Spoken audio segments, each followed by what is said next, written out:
Iniisip lang ako. Wala kasing ganong activity dito sa YouTube.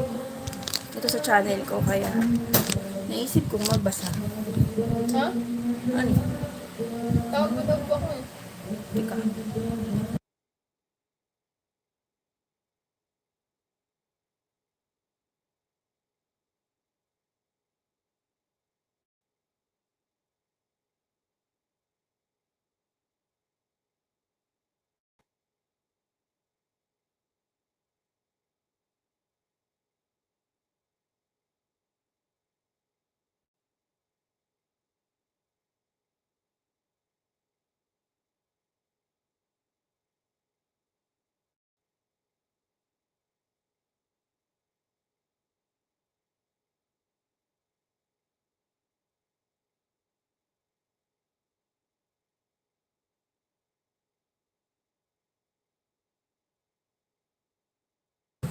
Okay.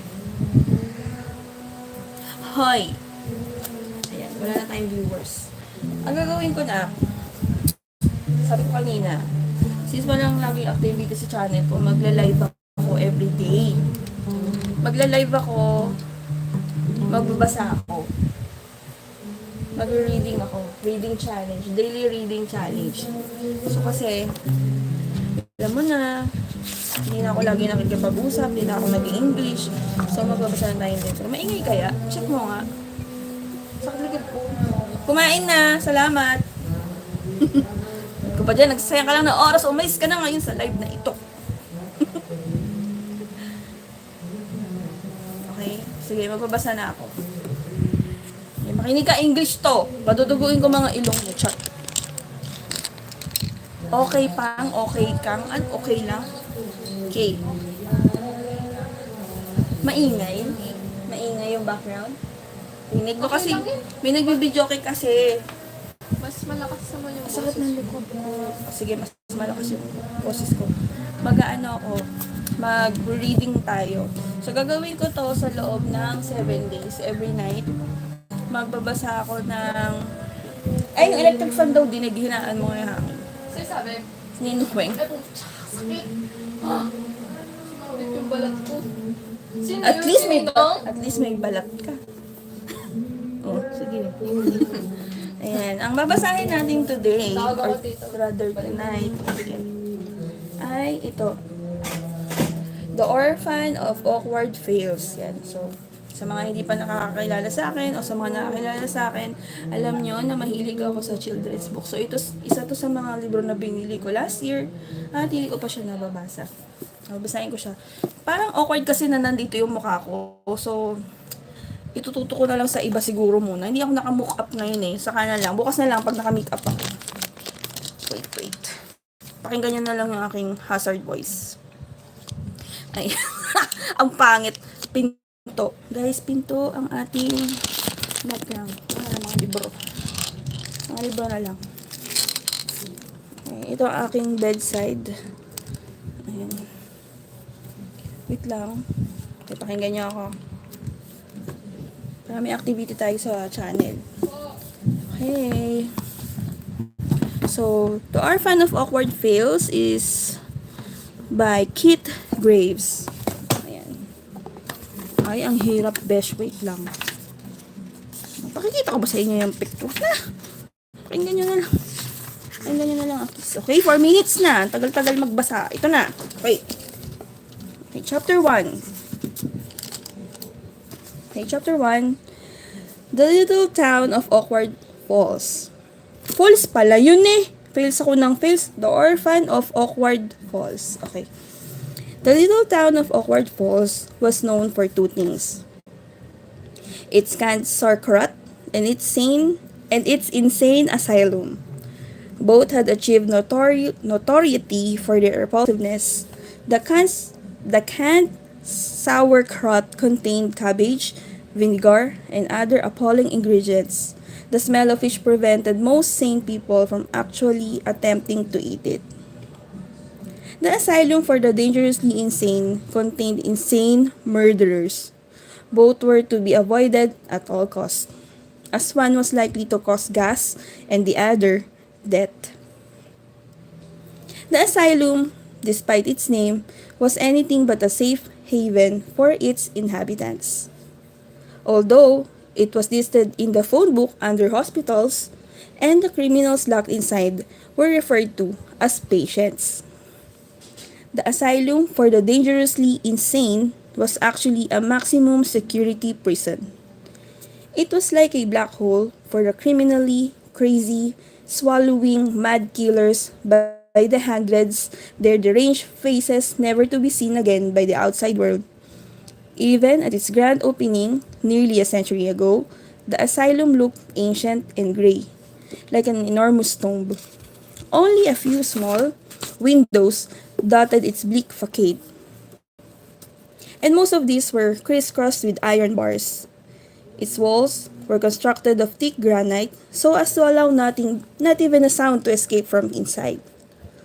Deep within the asylum, a team of surgeons marched down a dim corridor, their shoes squeaking like frightened mice, in black rubber gloves and white cloaks buttoned up to their necks. The surgeons looked more like slaughterhouse workers than men of medicine. The hallway was lined with identical cell doors, distinguishable only by the numbers stamped into their rusty steel plating. "Here we are, gentlemen, number 16653, said the team leader as the group stopped in front of one of the doors. Mr. F. Stenchley. Like all the other cells in the asylum, this one was windowless, no larger than a closet, and inhabited by a single patient. The surgeons dutifully consulted their clipboards to make sure this was the correct cell. But there was really no need. They had visited this cell so often they could have found it with their eyes closed. "Are we really going to take the little monster out, Dr. Penrose?" One of the surgeons asked the team leader, nervously eyeing the bright red C stamp at the top of Stenchley's chart. "I mean, given the patient's violent history, it seems unwise." The group all murmured their consent with this assessment. Penrose nodded. "I understand your concern, Dr. Smoot, but you must admit the patient has made great progress since we began the new round of treatments. There have been no biting incidents in weeks, and we rarely need to use the muzzle on him anymore. According to the cell-com tapes, he has even stopped eating bugs and rodents for the most part. Still, sir, asylum policy clearly says, I know what the policy says, Smoot, yet our orders are very clear. As you can all see on your charts, Dr. Herringbone himself has signed off on the whole thing." The sensitive ears of Mr. Hated Stenchley, the notorious killer inside 16653, heard every word of their discussion. His scrambled egg of a brain buzzed with sinister ideas at the thought of finally being taken out of his cell. For 10 years, he had not set foot outside this cold iron room, except to receive a treatment. In an institution packed to the rafters with vile, repulsive criminals, Stenchley stood out. He was a crooked little humpbacked man with ape-like arms that hung nearly to the floor, much stronger than most men his size. He had knotty hands, capable of snapping a bone or wringing a neck so quickly his victims barely knew they were in danger before they found themselves taking their last breath. Though short for a murderer and so remarkably ugly that he almost inspired sympathy, Stenchley was regarded by both the doctors and his fellow inmates as something of an all-star in the world of criminals. Like the others, of course, he was a homicidal maniac whose instinct for murder was built into his very genes. But Stenchley brought a little something extra to the business of taking life. Okay, I'm back. But Stenchley brought a little something extra to the business of taking lives that even the most brutal of his peers could never have even contemplated. It was the reason for the ominous red C at the top of his psychiatric chart. Fetid. Yung YouTube ko, may nagko-connect dun sa Gmail mo. Si ate. I-approve ko ba? Opo. Okay. Naputol, nakikinig ka talaga, besh. Asa na? Dapat nakikinig daw siya. Malis ka nga dyan yung ulo mo. Magkapalit na tayo na mukha ba magsisi ka. Okay. Forward. The peephole in the heavy iron door of Stenchley's cell slid open, and the surgeon's eyeball looked in at him. Stenchley sat on his plank bed, the cell's only furniture, counting on his fingers. "You're 1 hour and 6 minutes late," he mumbled. His voice seemed to come from his nostrils as much as from his mouth, a result of a nasal infection he had suffered from the most of his adult life. For the last 10 years, the surgeons had come like clockwork, at the same time every day, 7 days a week, 365 days a year, even with no clock or windows to tell the time. Stenchley had learned to predict their arrival to the minute. The eye blinked, and the peephole snapped shut again. Next came the familiar jungle of keys, which caused Stenchley's pulse to quicken instinctively. Keys meant that he was about to receive the treatment. The treatment was based on the theory that searing heat applied directly to certain regions of the brain would curb the subject's desire to stab, choke, shoot, shove out of windows, drown, gag, poison, bunk repeatedly on the head with heavy objects, or otherwise exterminate his fellow man. In simple terms, the surgeons believed that a roasted brain was a peaceful brain. The asylum required that each of its patients receive the treatment at least once, which was unusually more than enough. The level 1 treatment combined microwave heating of the brains. Parang hindi yata to best pang bata. Teka lang ah. Arwen!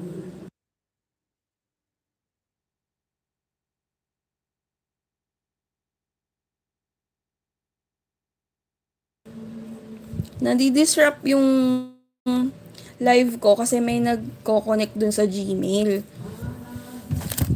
Hirap talaga kapag nakakonect kung san-san yung Gmail eh. Anyways, moving forward. Teka lang ah. Arwen, sabihan.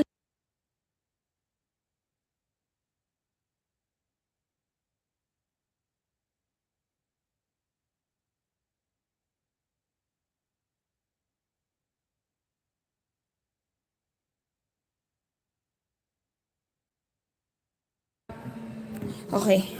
Ayan. I was planning to finish until chapter 5 pero parang hindi yata kakayanin kasi nakaka 13 minutes na tayo. Pakisara na lang yung door, anak. The asylum required that each of its patients receive the treatment at least once, which was unusually more than enough. The level 1 treatment combined microwave heating of the brain's frontal lobe with spinal cord, microelectrocution, and could be counted on to reduce even lifelong criminals to whimpering blobs of obedient flesh. For those who rare few killers who emerged from level 1 with their desire to be naughty still intact, there was level 2.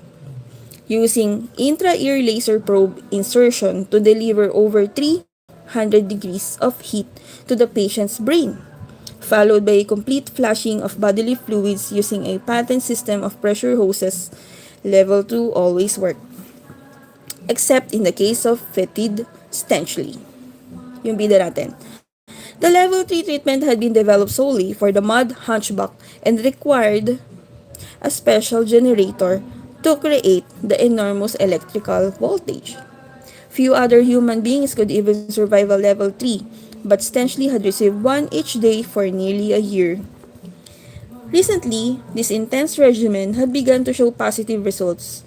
Stenchley's taste for flesh seemed to have been curbed, and he no longer required the team to linebacker-sized orderlies to drag him from his cell for his daily treatment. Still, experience had taught the surgical team to enter Stenchley's cell with extreme caution. Many of them had scars in the shape of the madman's teeth scattered around their bodies from past visits, and regarded him as only slightly more evolved than a pitbull. Nangangagat siya, besh. Ayan, tsura niya. Ayan si Stenchley. Okay? Nasa loob siya ng kanyang cell. I like books with photos. Alright. But today, the little man-eater sat quietly in his straitjacket, watching the surgeons tiptoe in. "Hello, Mr. Stanchley," said the team leader with a tense smile pasted on his face.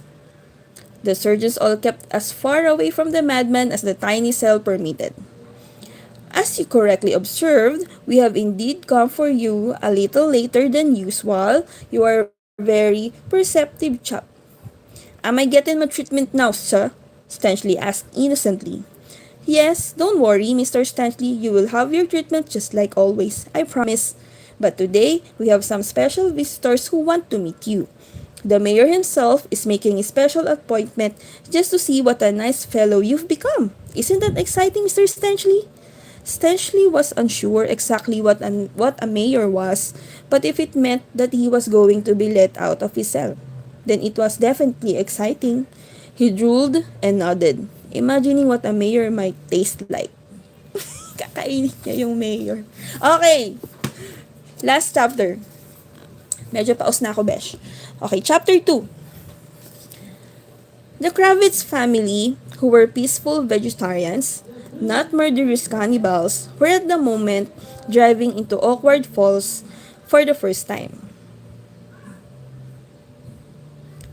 They had noticed the massive asylum for the dangerously insane from the highway as they neared the exit for the town, but had mistaken it for a factory of some kind. After all, what kind of asylum had smokestacks? Oo nga naman, asylum, tas may smokestacks. Josephine Kravitz slouched unhappily in the backseat of the little family's old Volvo. She was tired, cranky, and hungry after the long trip from Wisconsin. The wheatgrass ginger smoothie and oat bran muffin she'd packed for lunch were long gone by now, and the dull throb of a headache was building in her temples. If she hadn't been an only child, she probably would have chosen this moment to pick a fight with the nearest sibling. Josephine had been sulking in since her father, Howard, loaded the car the day before, huffing and puffing as he tried to pack as many of the family's belongings as possible into and onto the car, including his favorite sofa, which was strapped to the roof.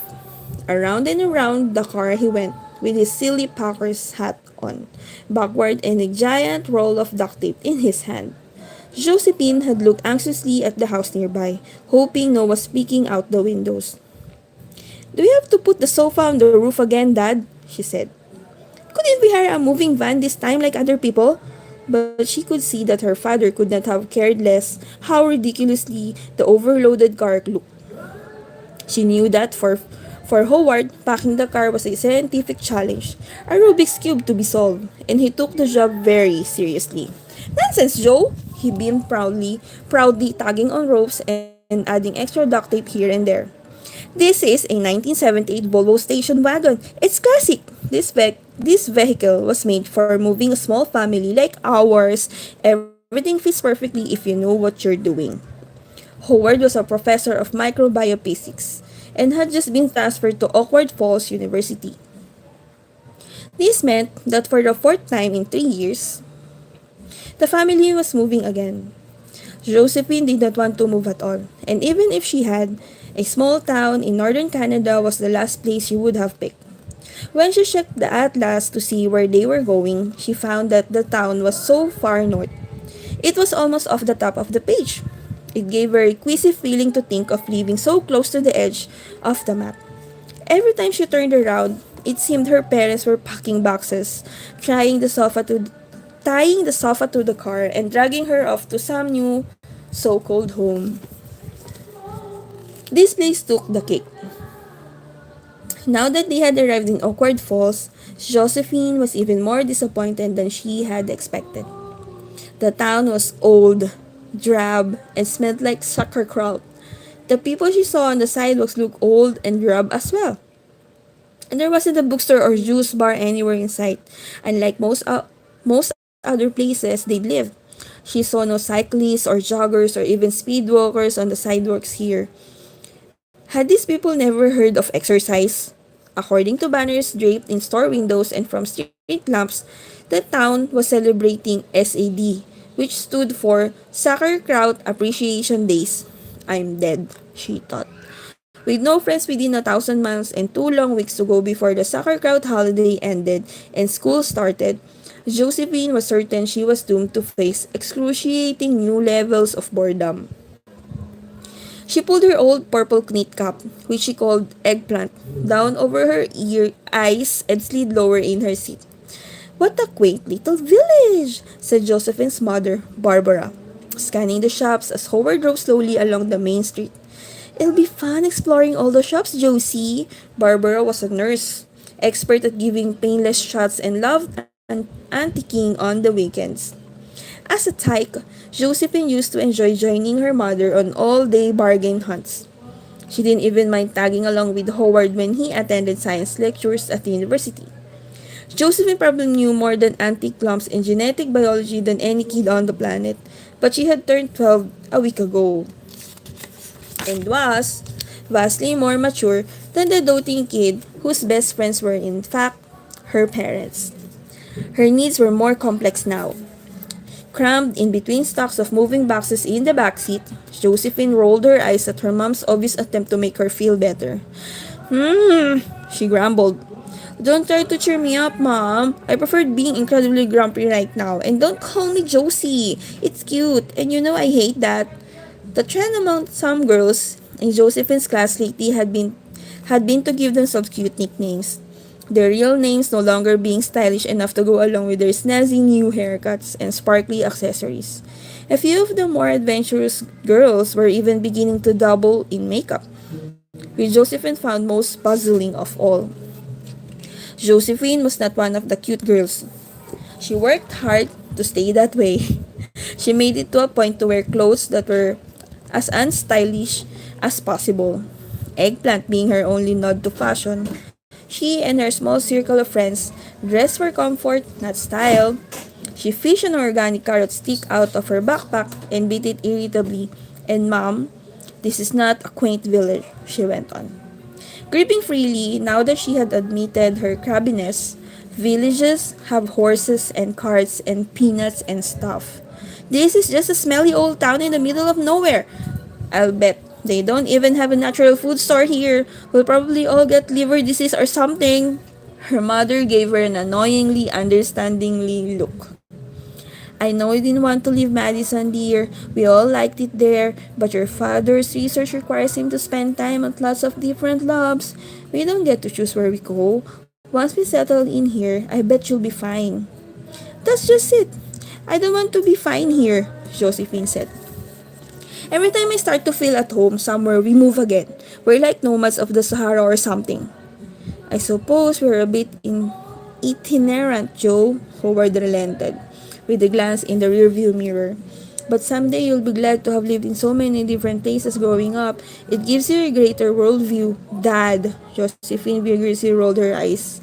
In a you just don't get it way, I'm sure a great worldview will come in handy when I'm 47 or whatever. But right now, I have other things to worry about. Things that you and Mom don't understand. I'm missing out on important stuff because we move so much. Do you realize I'm 12 years old and I've never even been invited to a slumber party? Barbara looked puzzled.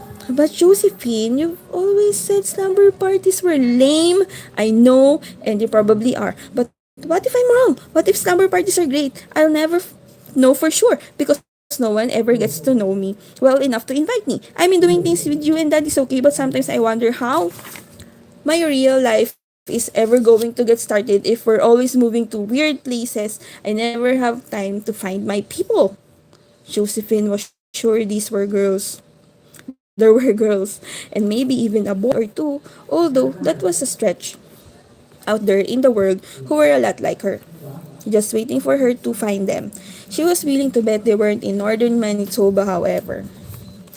Her father nodded sympathetically. By golly, Joe, I think you're absolutely right. It's high time your mother and I stepped out of the way a bit and let you discover your own genetic tendencies. Test your chromosomes, so to speak. I agree, said Barbara. In fact, I have an idea. When we get to the new house, you can have first choice of the rooms and fix it up any way you like. Paint the walls orange if you want, added Howard. Josephine just shook her head and groaned. That's not what I mean, she said, very loud enough to hear. What was the use? The idea of yet another new house, another new room, another school where she was the new girl was depressing. Speaking of houses, said Howard, I wonder what sort of abode we'll get this time. Whenever Howard was transferred, the new school always provided a furnished house for the family. Something old, I hope, said Barbara, with lots of charm. Say, where is that street anyway? Asked Howard. Shouldn't we have come to it by now? Barbara scanned the map she had spread across her lap. I think you're right, dear. Let's stop and ask someone.